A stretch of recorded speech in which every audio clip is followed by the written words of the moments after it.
Today I've got with me the Minister for Health, Sarah Courtney, and obviously Catherine Morgan-Wicks from the Department of Health, the Secretary there, who will speak about vaccinations, as will the Minister for Health.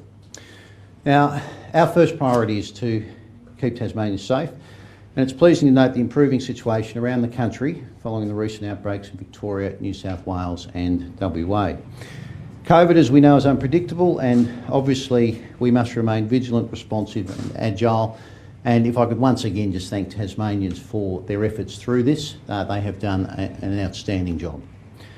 Now, last week, in response to the developing situation in Victoria and that state's snap 5-day lockdown, we responded accordingly, and we identified Victoria as a high-risk area, in addition to the high-risk premises that had already been listed for that state. We recognise the impact these restrictions have had on many people who plan holidays, business and other travel, which has been disrupted by these sudden restrictions, and I'm sorry for that, but I won't apologise for doing everything that we possibly can to keep Tasmanians safe. I'm pleased that because of the fast action that was undertaken in Victoria in response to their cases, the contact tracing that went on and the way that they responded, that the situation has been kept in check. Now, Victoria's been able to move to lift its restrictions as of 12:01 a.m. yesterday, midnight on Wednesday night, and I'm pleased that after further monitoring by our public health staff over the period since, I can confirm that tonight at 12:01 a.m. On Saturday morning, so let's just call it midnight tonight, Victoria will move to a low-risk designated area again. What that will mean is that people will be able to travel back and forth without quarantine, excepting if they've been to a high-risk premises. What it also means is that anyone who's been in Victoria in the 14 days prior to their arrival here, as I've said, will not be required to quarantine. The high-risk premises, which are identified by Public Health, and you can see them on the Tas coronavirus website as well. If you've been at one of those high-risk premises, and I understand that there is a little more than 30, around 33 that are listed at the moment at the specified dates and times, you will not be allowed to enter Tasmania. The only way that you would be able to come in is if you're authorised as an essential traveller through the Good to Go system, in which case, depending on your circumstances, quarantine or other restrictions could apply. Importantly, now, this is the same process that we utilise to manage the Victorian situation over the Christmas period. Our Good to Go process and Tassie Travel app worked very effectively, and we were able to keep our borders open by managing the hotspots.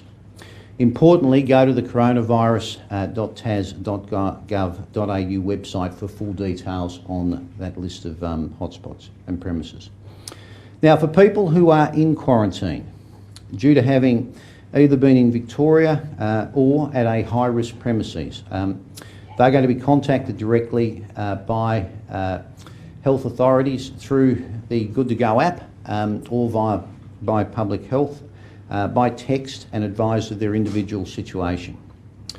However, I can provide some advice.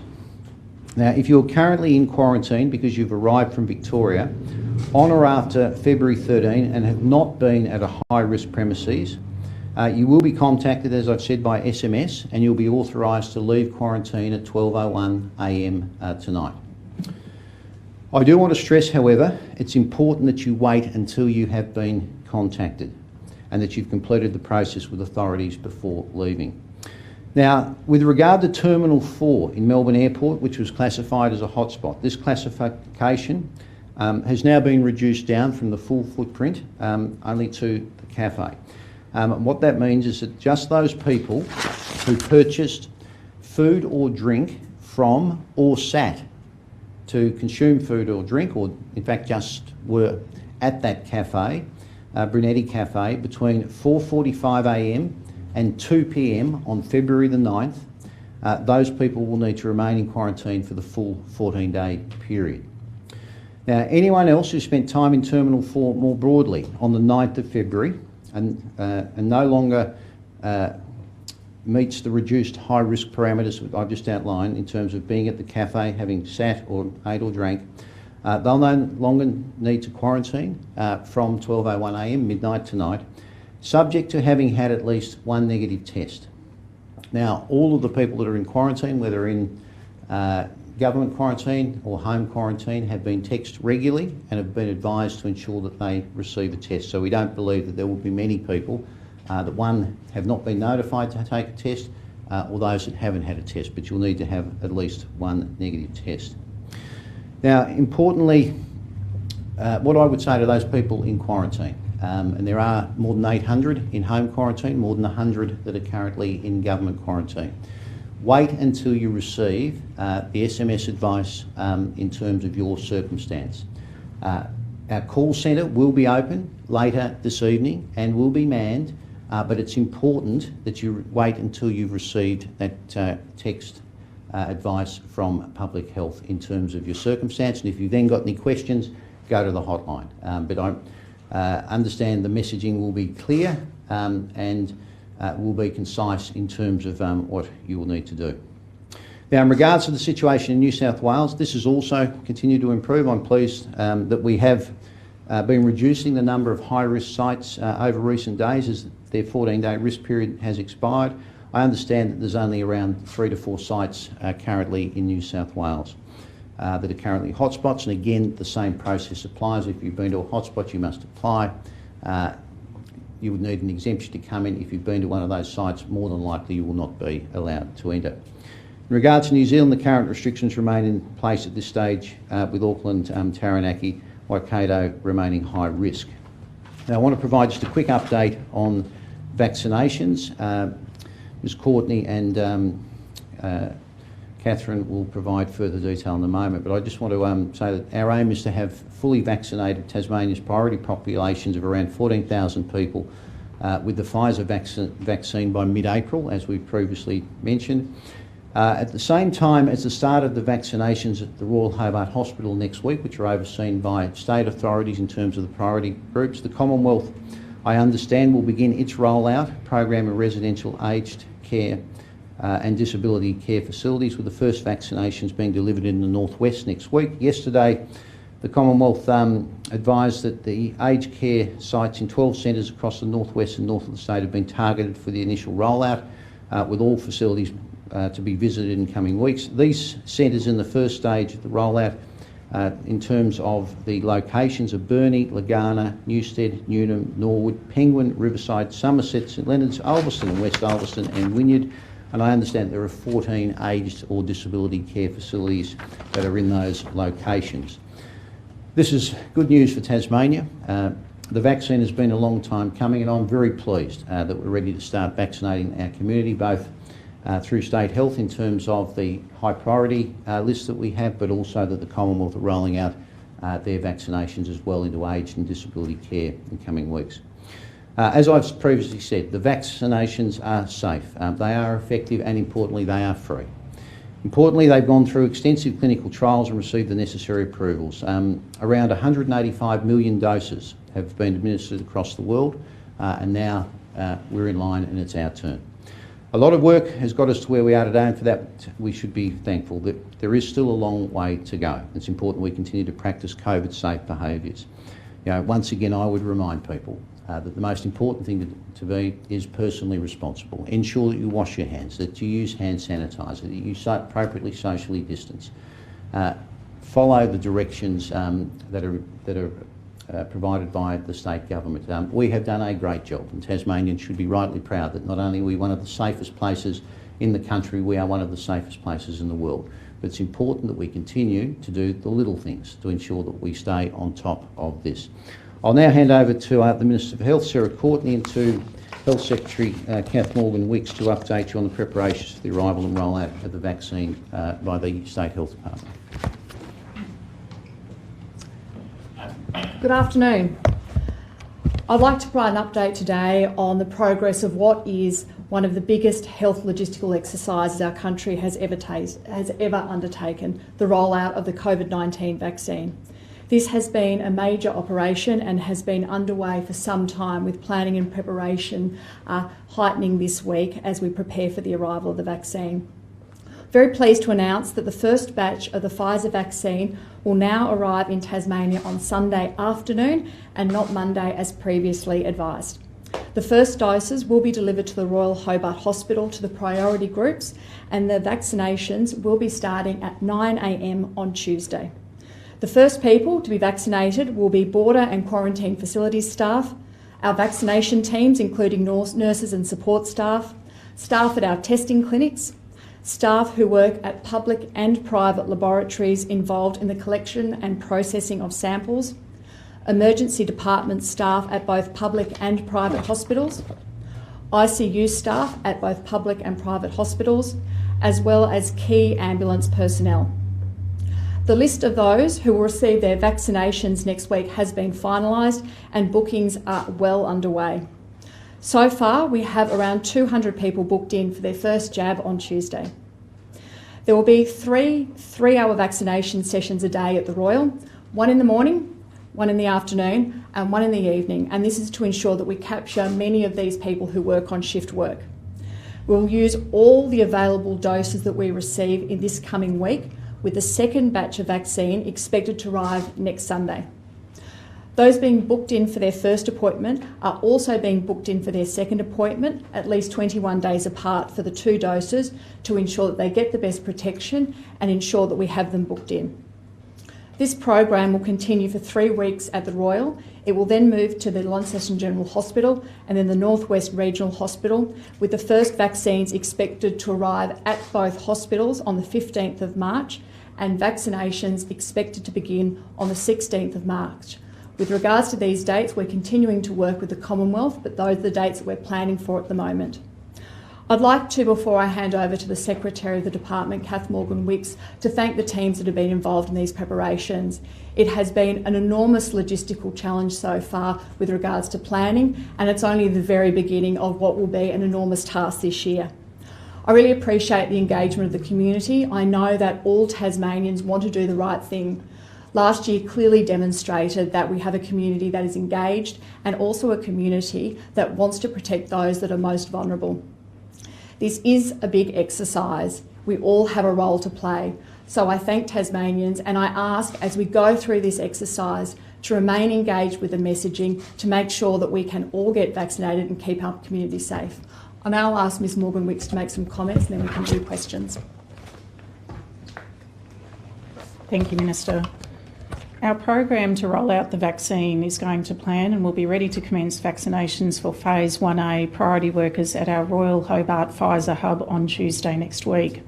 Staff will complete a final dry run today before arrival of the vaccine to the secure pharmacy premises on Sunday. Our pharmacy teams and clinical nurse coordinators will then prepare the vaccines, including breaking the tray, bringing the vials up to safe temperatures, ready for decanting, dilution and drawing up, ready for the clinics which will commence, as the Minister mentioned, on Tuesday morning. All of these steps are done under strict temperature controls and time logging to ensure that no spoiling or wastage occurs. And we expect to vaccinate between 975 and 1,170 priority workers in the first week and are expecting, as the Minister mentioned, around 200 to receive their first dose on Tuesday.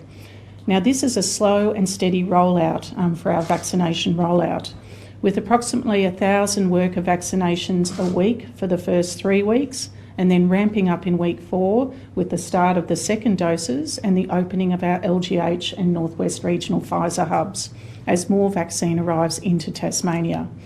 Everyone in Phase 1A will be individually contacted and booked in to attend a vaccination clinic. Or if you are in a nursing, aged care or disability care facility, the Commonwealth teams will be visiting you and contacting you to arrange your appointments. Now, while our current focus is on the priority groups in Phase 1A, we are already looking ahead in terms of the next priority groups in Phase 1B, which is expected to commence in Tasmania in April. Phase 1B will include older people over the age of 70, remaining healthcare workers, all Aboriginal and Torres Strait Islander people over 18, adults with underlying medical conditions, and critical and high-risk workers, including defence, emergency services and meat processing. Now, Phase 2A is likely to commence in June, depending on the availability of vaccines, so the volume that's coming into Tasmania. If you fall into Phase 1B or 2A, you do not need to do anything now. We will ensure that Tasmanians are given plenty of notice of when the next phase will start and what people are expected to do in terms of booking an appointment. For example, the first groups in Phase 1B will be known groups. The rest of the health workforce, home and community carers, police officers, etc., and we will contact them directly to make that appointment. Beyond that, there will be a public call-out and multiple booking methods for people to book into their GP or into a government state clinic. We are working closely with Commonwealth Health to make sure that there is sufficient coverage across Tasmania of participating GPs in Phase 1B and pharmacists in Phase 2.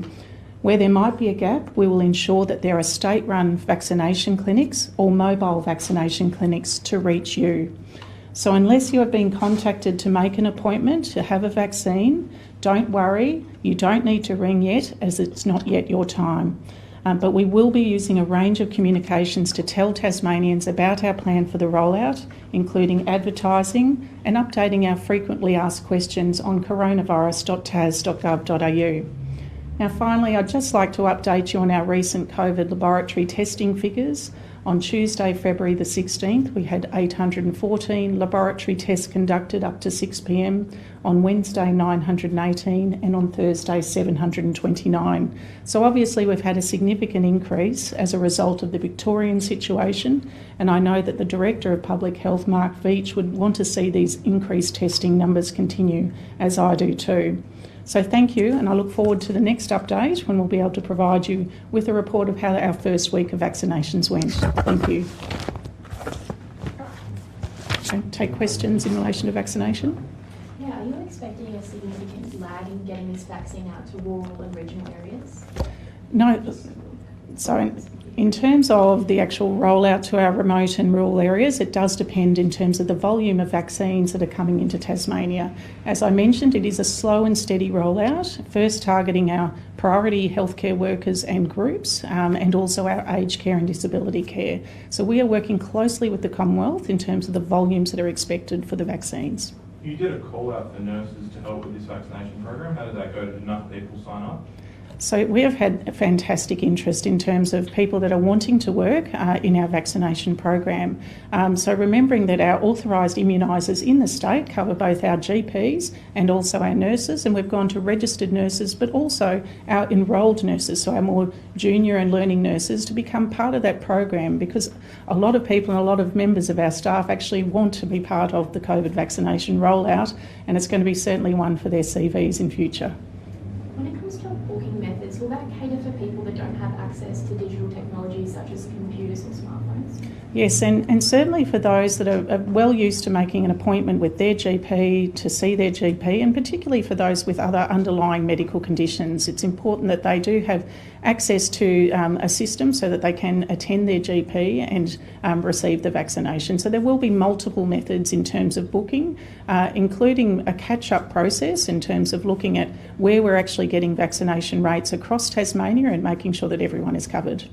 We'd hope this wouldn't be the case, but if people in the first priority group don't want the vaccine for whatever reason, is that a requirement for them to keep working in those high-risk areas?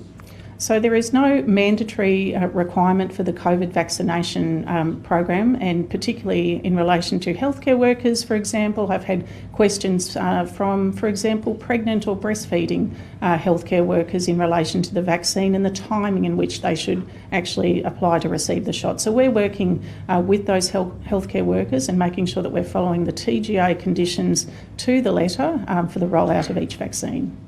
In Tasmania, at this stage, will it only be the Pfizer vaccine that's rolled out? The Pfizer vaccine is being rolled out in Phase 1A. In Phase 1B, we're expecting the AstraZeneca vaccine, and we're working with the Commonwealth about the expected volumes of AstraZeneca coming into Tasmania. And it'll be the AstraZeneca that's rolled out at the aged care facilities, is that correct? So no, the Pfizer vaccine will be rolled out for our aged care residents and disability care residents from week 1. Who's it up next? Who will help us?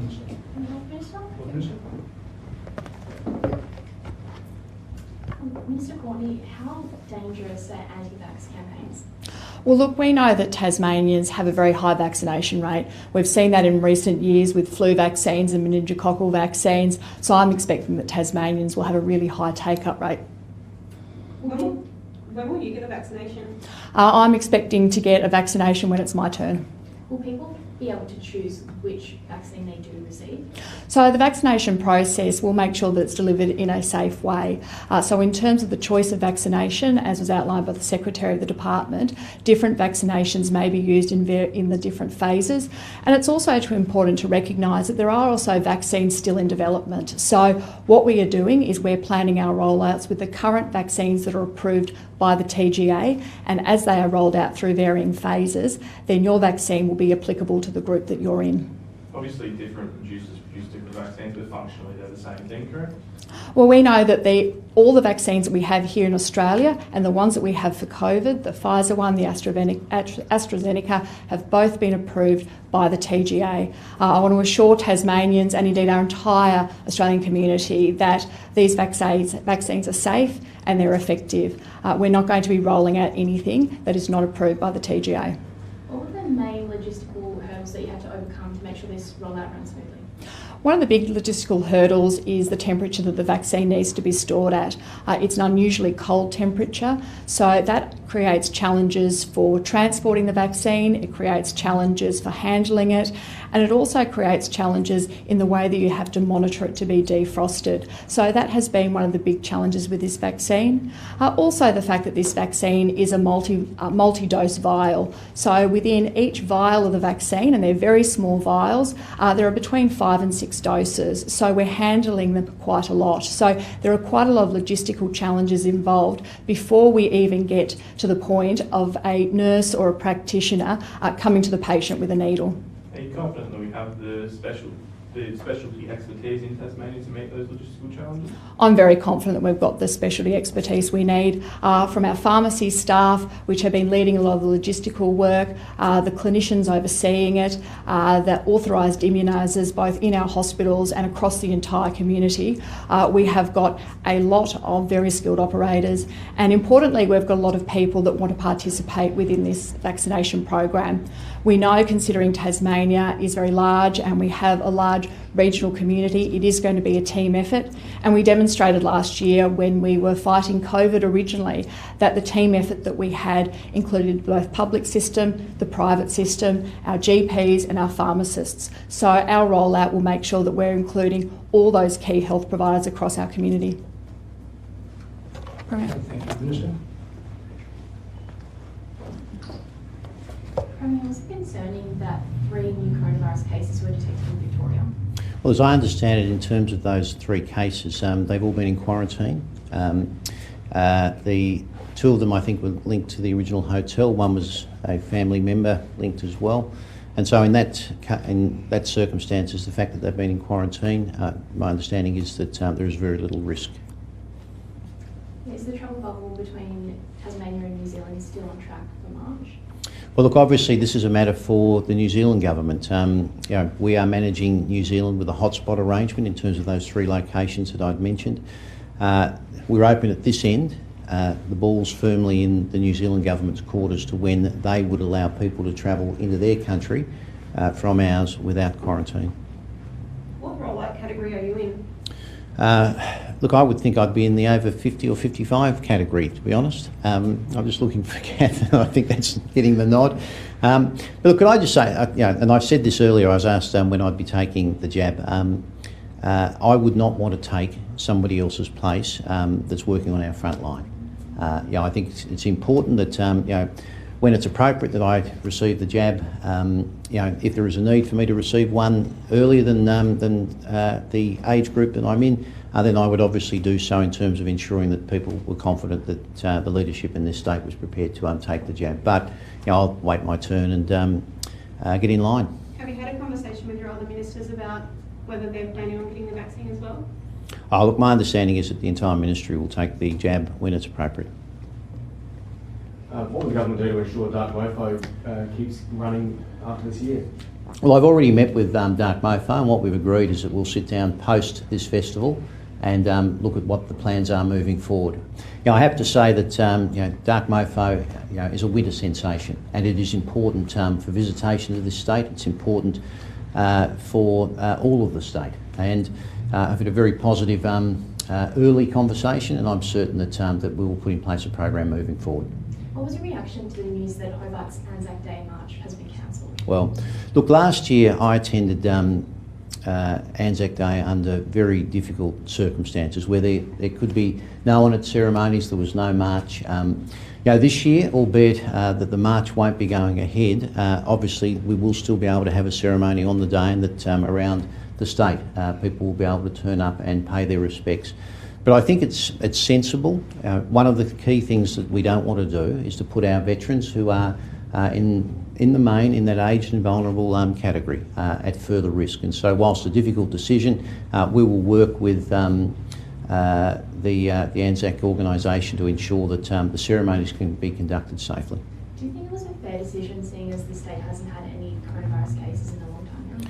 Well, look, one of the things that we are very aware of in Tasmania is that we do have an aged and vulnerable population. I know that there will be people that are disappointed, but importantly, ceremonies will still be able to go ahead, and obviously, we will work together to ensure that they can go ahead safely. It's disappointing. We've got many of our veterans that are ageing. Their families like to march and support them, and I must admit it always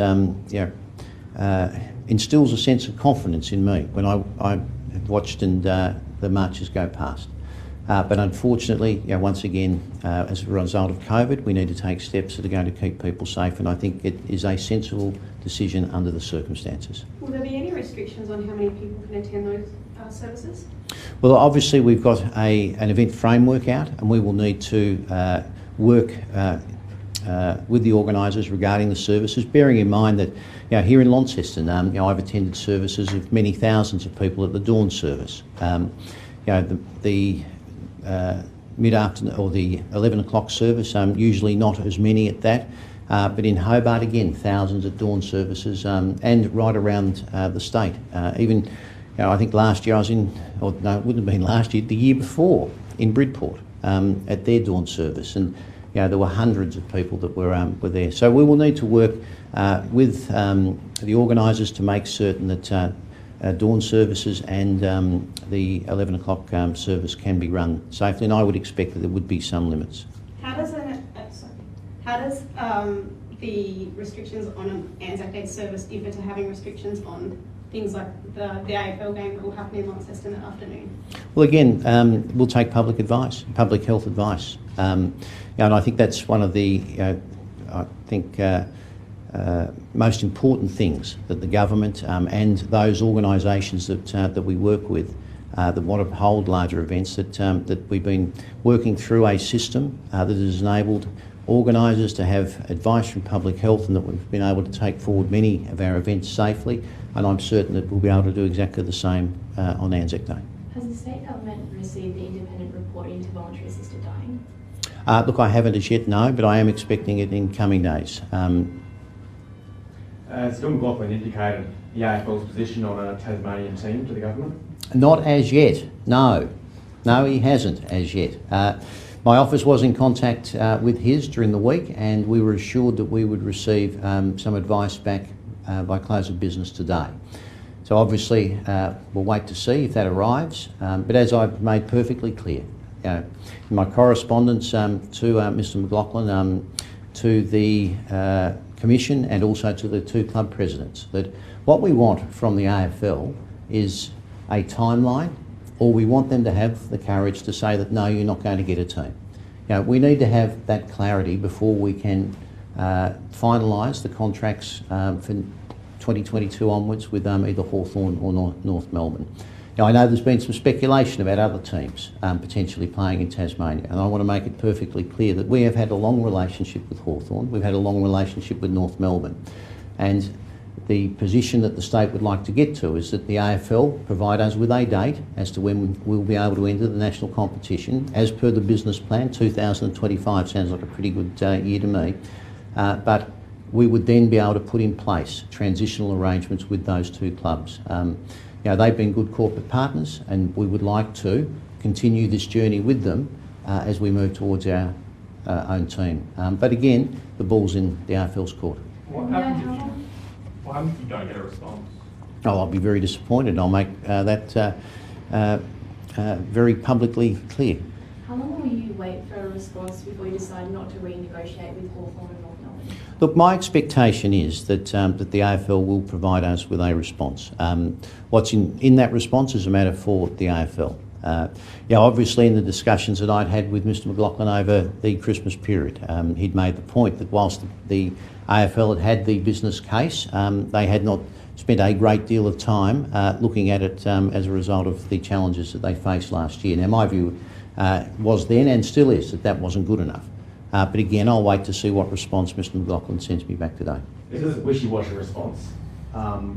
What happens then if it doesn't give you a clear indication, but skirts around it again? I mean, what will be your response to that? Well, let's not deal with hypotheticals at this stage. I'll wait until I receive the response from Mr McLaughlin, and then, as I have on this matter from day one, I will make the state government's position clear. Is it the state government's preferred position to put in transitional agreements with Hawthorn and North Melbourne as opposed to other teams due to that long-standing relationship? Well, look, as I just said a moment ago, we've had a long-standing relationship with those two clubs.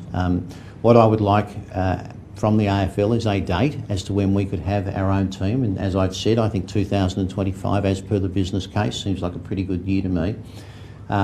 I would then like to be able to put in place transitional arrangements. They've been good partners, and we would like to continue with them as we move towards achieving our aspiration of our own team.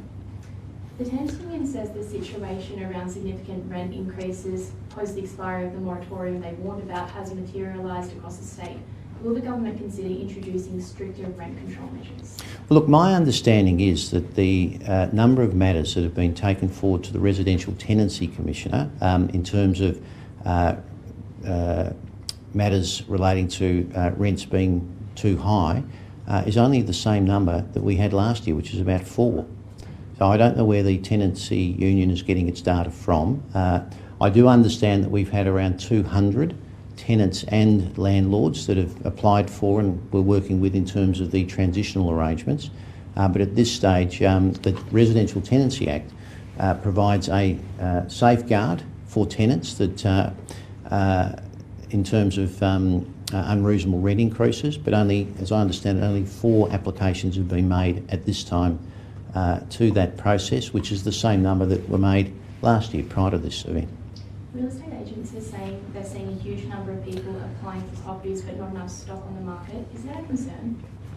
Well, one of the key things that I said last year is that we needed to build ourselves out of COVID, and in terms of ensuring that we've got more supply in the housing space, we're getting on and we're building more property. Now, last year there was a 95% increase in the number of dwelling approvals over the 12-month period compared to the previous year, around 3,400 dwelling approvals. In fact, in December alone, more than 400, which is a 66% increase on the previous month. So the only way that we can solve a housing challenge, a housing shortage, is to actually provide more supply, and that's exactly what we're doing.